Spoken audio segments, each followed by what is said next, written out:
Halo semuanya, Assalamualaikum warahmatullahi wabarakatuh. Ketemu lagi dengan aku di Eka TV Channel. Di video hari ini aku mau bahas lagi aplikasi reksadana bibit yang bisa kita download secara gratis di Play Store ya sahabat Eka TV. Setiap aplikasi memang memiliki kelebihan masing-masing dan setiap aplikasi tidak menutup kemungkinan mereka juga memiliki kekurangan.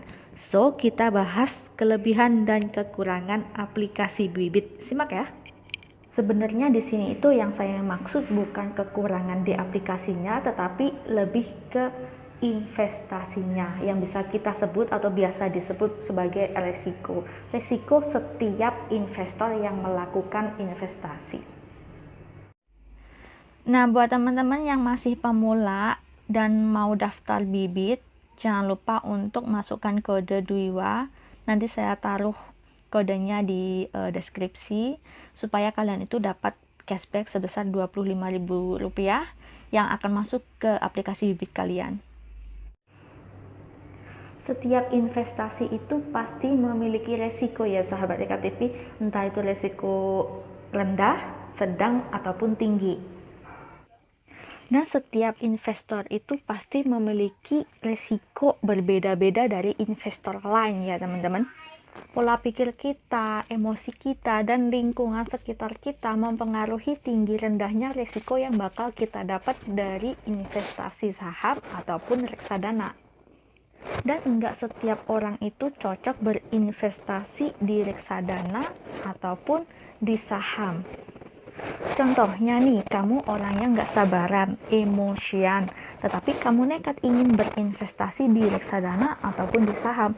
Itu kayaknya nggak cocok deh buat kepribadian kamu yang emosian dan nggak sabaran. Kenapa? Pasti kamu nggak tahan deh nanti kalau lihat grafiknya naik turun secara cepat.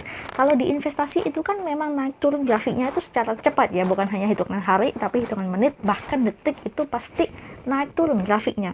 Bisa dibilang kamu pasti emosi nantinya kalau grafiknya turun secara drastis. Nah, tindakan apa yang dilakukan oleh seorang jika melihat grafik saham atau reksadana turun secara drastis? Pasti cut loss kan?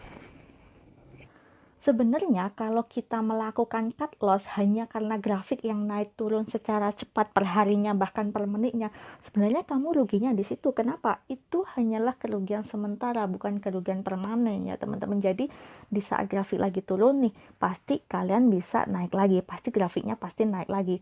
Itu kita bisa lihat dari fundamental perusahaan yang kita lihat. Kalau fundamentalnya secara nilainya bagus dari tahun ke tahun, 10 tahun terakhir, kenapa harus kita jual? Karena melihat grafik yang turun. Jadi itu nggak usah diabaikan, karena itu saya pikir hanya kerugian sementara yang memang setiap investor itu pasti mengalami ya teman-teman. Jadi buat kamu yang emosian, nggak sabaran, nggak cocok tuh untuk investasi jangka panjang.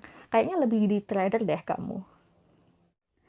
Sebenarnya di investasi saham atau di reksadana itu ada dua macam kerugian atau resiko ya sahabat Eka TV, yaitu kerugian permanen dan juga kerugian sementara. Kerugian permanen itu contohnya kayak gini. Kamu beli saham seharga 100 per lembar. Beberapa hari kemudian grafiknya turun menjadi 90 per lembar. Karena kamu takut akan turun drastis hingga 50% dari uang yang kamu investasikan, maka kamu cepet-cepetan cut loss atau menjual saham kamu di harga 90 per lembar. Pasti itu kan rugi ya, bisa dibilang tuh bang, rugi banget. Kenapa? Secara kamu beli di harga 100, kamu jual di harga 90. Orang anak SD pun tahu kalau itu rugi, tetapi kamu nekat jual, jadi itu sebenarnya rugi permanen. Kerugian sementara itu contohnya simpel banget. Kamu beli harga 100. Harga saham 100 per lembar atau per lembar saham. Kamu melihat grafiknya 2 hari kemudian atau 3 hari kemudian ternyata turun menjadi 80 per lembar atau bahkan 70 per lembar.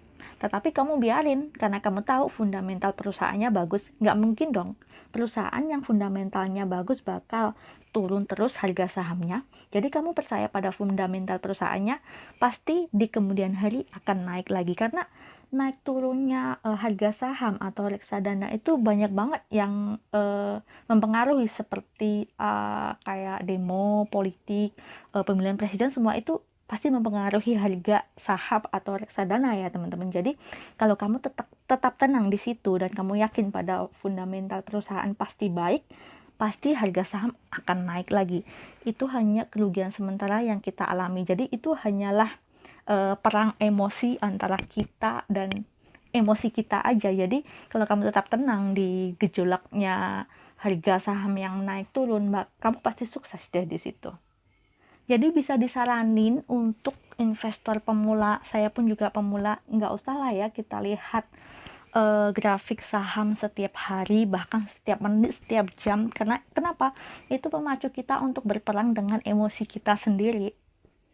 Di reksadana ataupun di saham, kalau kamu emang berniat untuk investasi jangka panjang, mending kita cek grafik atau saham kita itu 1 bulan sekali lah ya, 2 bulan sekali, gimana sih perkembangannya, gimana sih perubahannya.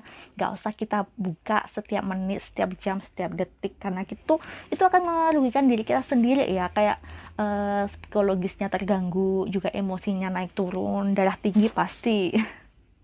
Lagi pula kita bukan trader yang bisa mantengin setiap menit grafik dari saham ataupun reksadana itu. Jadi kita nyantai aja dengan gejolak harga pasar saham atau harga reksadana yang setiap harinya berubah-ubah.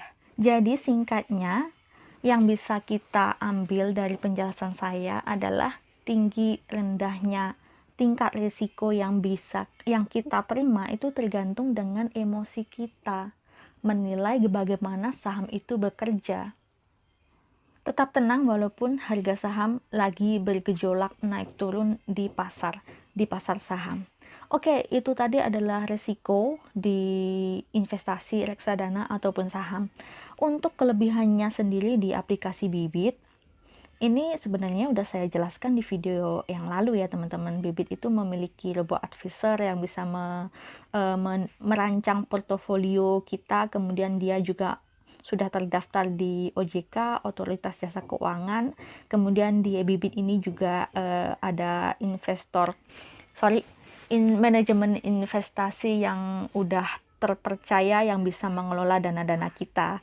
Kalau untuk kelebihan kita berinvestasi saham itu, bisa dibilang kalau untuk saham itu return yang kita dapat itu lebih tinggi daripada investasi di reksadana, tetapi di saham risiko yang kita dapat juga lebih tinggi daripada di reksadana. Jadi teman-teman mau investasi di reksadana juga boleh, kalau mau belajar di investasi saham juga boleh. Tergantung teman-teman gimana menyikapi atau menilai masing-masing investasi ya. Saya hanya bisa menyarankan kalau teman-teman itu ingin investasi di saham, lebih baik di reksadana dulu. Mengingat kita kan masih pertama, kalau kita pertama itu pasti berpacu dengan emosi kita, jadi lebih baik di reksadana aja, lebih minim resiko daripada terjun langsung ke dunia investasi saham. Jadi reksadana cocok banget buat kita yang masih pemula banget untuk menabungkan atau menyimpan uang kita di investasi, entah itu di pasar uang, obligasi, atau pasar saham. Oke teman-teman, mungkin sampai di sini aja dulu ya pembahasan kita tentang investasi. Sebenarnya tadi saya ingin lebih ke bahas Bibit ya, ternyata saya ada nyangkut-nyangkut ke sahamnya, jadi rada campur ya, sorry. Semoga bisa bermanfaat. Jangan lupa untuk like dan juga subscribe.